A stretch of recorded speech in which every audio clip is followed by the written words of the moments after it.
इनका जान चला गया। वो हाजीपुर के रहने वाले थे और उसी एयर एम्बुलेंस के कंपनी के ऊपर अभी केस करने एक्स आर्मी मैन के बेटे आए हैं।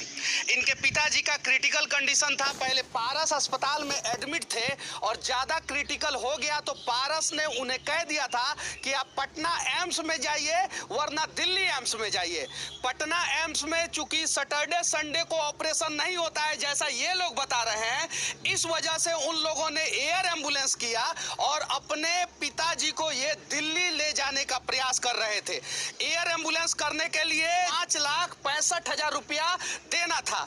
90,000 रुपया दिया इन्होंने, फिर 90,000 दिया, फिर 50,000 दिया और ऐसे ऐसे करके इन्होंने 5-5.5 लाख रुपया तक पेमेंट कर दिया एयर एम्बुलेंस को। एयर एम्बुलेंस को जब इन लोगों ने पेमेंट 5.5 लाख रुपया के आसपास कर दिया, तब एयर एम्बुलेंस वाले ने बताया कि वेदर अगर खराब रहेगा तो एयर एम्बुलेंस नहीं पहुंचेगा। क्या ये बात सत्य है? सही है सर, सही है। उन्होंने बोला कि अगर वेदर खराब होता है चाहे कुछ भी होता है, सारे पेमेंट के बाद तो आपको एक भी रुपया नहीं मिलेगा। पेमेंट करने से पहले एयर एम्बुलेंस वाले ने टर्म्स एंड कंडीशन भेजा था कि नहीं? सर कुछ नहीं बताया, उनको बस पैसा चाहिए था। उन्होंने बोला भेज दो, जल्दी भेज दो, आपको मिल जाएगा, पैसा भेजो। पैसा चाहिए था उनको, और कुछ नहीं चाहिए था सर। अच्छा, एयर एम्बुलेंस आया क्यों नहीं?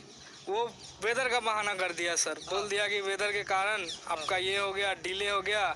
मैंने रिफंड भी मांगा, उन्होंने बोला कुछ नहीं मिलेगा आपको, एक बार हो गया जो हो गया, अब जाओ, अब पैसा वैसा। इस देश में सिर्फ और सिर्फ according to internet source 49 air ambulance यानी 49 एयर एम्बुलेंस है। 49 एयर एम्बुलेंस में से 39 एयर एम्बुलेंस जो है वो दिल्ली में है, 5 एयर एम्बुलेंस मुंबई में, 2 एयर एम्बुलेंस केरला में, 1 एयर एम्बुलेंस उड़ीसा में और 1 एयर एम्बुलेंस जो है कोलकाता में है और एक और एयर एम्बुलेंस शायद कहीं है। जबकि इस देश की जनसंख्या 135 करोड़ है और हर एक राज्य के राजधानी में कम से कम 5 एयर एम्बुलेंस होना चाहिए। पटना में इमरजेंसी कंडीशन में 5 एयर एम्बुलेंस हमेशा होना चाहिए ताकि जो है मरीज को सही समय पे सही जगह पहुंचा सके। एक आर्मी का जवान अपनी जवानी जो है पूरा कुर्बान कर देता है देश के लोगों को बचाने में, और जब वो क्रिटिकल कंडीशन में होता है तो पूरा देश मिलके जो है उसे नहीं बचा पाता है। कहीं नहीं तो कहीं ये गलत है।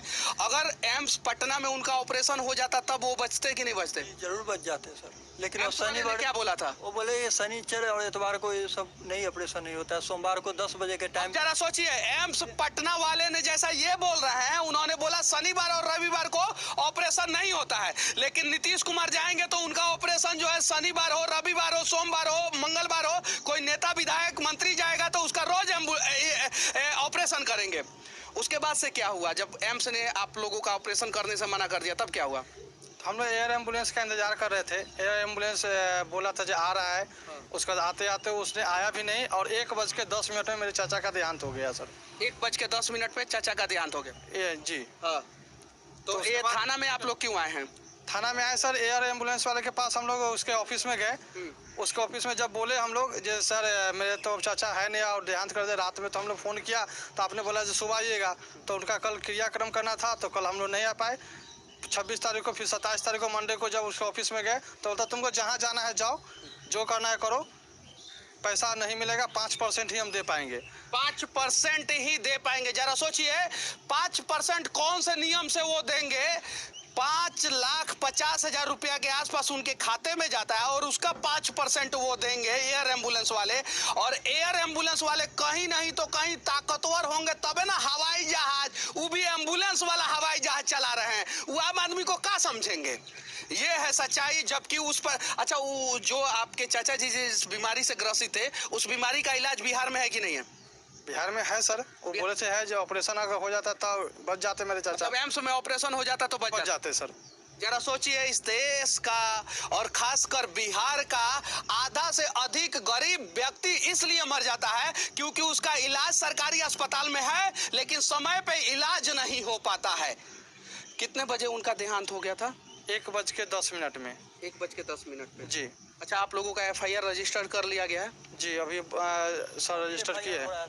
FIR हो रहा है ना? जी।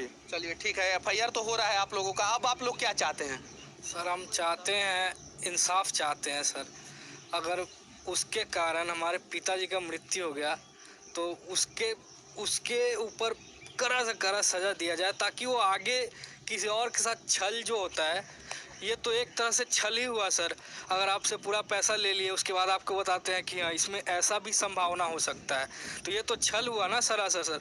वो तो आपको पहले बताना चाहिए कि आप ये यहाँ पे लिखा हुआ है लांस नायक अजय कुमार तिवारी आर्मी में वो थे, और आर्मी से रिटायर्ड होने के बाद जो है उनका इलाज जो है चल रहा था पारस अस्पताल में।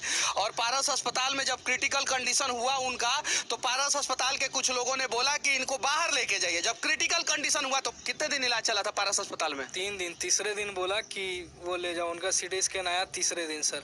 तीसरे दिन आया, और 3 दिन के पहले उसने कभी नहीं बताया कि क्रिटिकल कंडीशन है? नहीं सर, बोला सब कुछ नॉर्मल है, सब कुछ नॉर्मल। अगर शुक्रवार को रेफर करता पारस वाला तो मेरा एम्स में ऑपरेशन हो सकता था उनका, लेकिन वो शनिवार को सर 11:30-12 बजे के करीब वो बोले कि जल्दी से लेके जाइए, इसका इलाज यहाँ नहीं है, आप पटना एम्स ले जाइए या दिल्ली एम्स ले जाइए।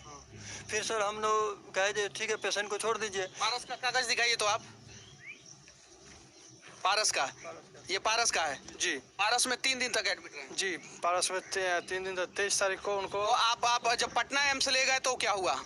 पटना एम्स ले गए तो वहाँ के जो जूनियर डॉक्टर वगैरह थे वो वहाँ पे आए और पेशेंट को देखे, और सारा रिपोर्ट देखने के बाद वो सलाह दिए कि यहाँ पे इनका इलाज नहीं है, और कहिए तो एडमिट लेंगे, लेकिन इनका इलाज जो है सो सोमवार को ही जो भी होना होगा सोमवार को, मैं विशेष इलाज इनका नहीं कर पाऊँगा। और इनका मरीज मरता रहेगा और उसका इलाज जो है नहीं होगा। उसके बाद क्या हुआ? उसके बाद सर हम लोग कहे जो सर आप ही सलाह दीजिए क्या किया जाए, तो बोले कि दिल्ली अगर जाइएगा तो इसका हो सकता है, और दिल्ली ही आप पारस मेरा रेफर किए हुए था, उसमें लिखा हुआ था दिल्ली ही ले जाना है एम्स के लिए।